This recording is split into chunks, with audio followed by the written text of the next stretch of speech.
Mesdames, Messieurs, chers invités, nous sommes heureux de vous recevoir ce matin dans le cadre de la deuxième journée qui marque l'édition 2020 du Benin Investment Forum. L'Afrique regorge d'un énorme potentiel quand il s'agit de l'entrepreneuriat des jeunes et des femmes.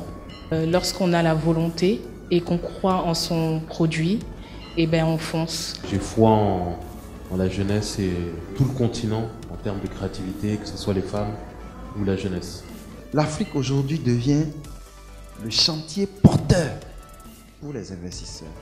Et si on ne viabilise pas l'environnement, on aura beau avoir cette opportunité, mais on ne pourra pas la capitaliser, l'exploiter pour développer l'Afrique. Le problème majeur aujourd'hui, vous voyez des promoteurs, ils ont des projets très ambitieux, mais généralement, vous constatez que, à part leur personne, toute la structure qu'il faut pour les accompagner n'existe pas.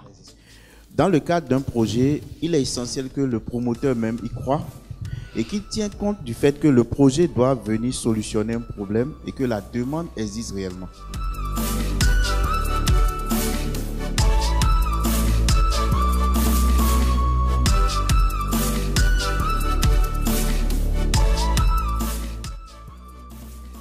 Chaque petit pas compte. On n'a pas besoin de faire des grands projets d'infrastructure pour aller vers la digitalisation.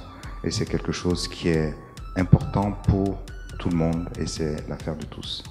Plus on utilisera, on dématérialisera, ça peut être un risque pour certains types d'emplois. Mais le challenge est de compenser cette perte d'emploi en création de nouveaux emplois. Les grands travaux qui sont quand même vous faites indispensables aujourd'hui au niveau africain pour la transformation digitale. Il y a l'humain qui est au centre au fait de la transformation digitale, qui n'est pas négligé, qu'on doit au fait accompagner. L'objectif aujourd'hui, c'est avant tout d'avoir une capacité d'autoproduction très forte en se disant oui, on a une interface sous-régionale et en fait on a même les diplomates de l'énergie au Bénin parce que le siège du WAP est au Bénin.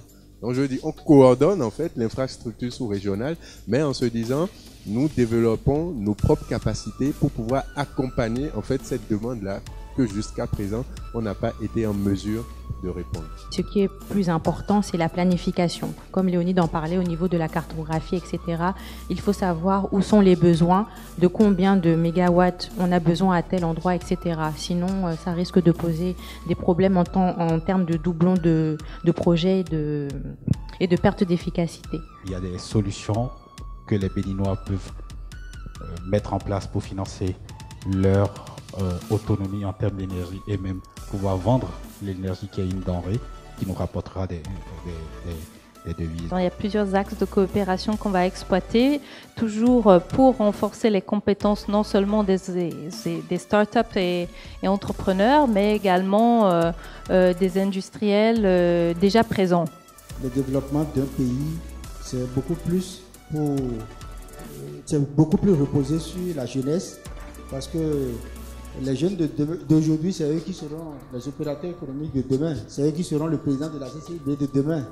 Donc nous avons l'obligation de les coacher, de les former et de leur montrer le vrai chemin pour qu'ils puissent être préparés pour les défis de demain.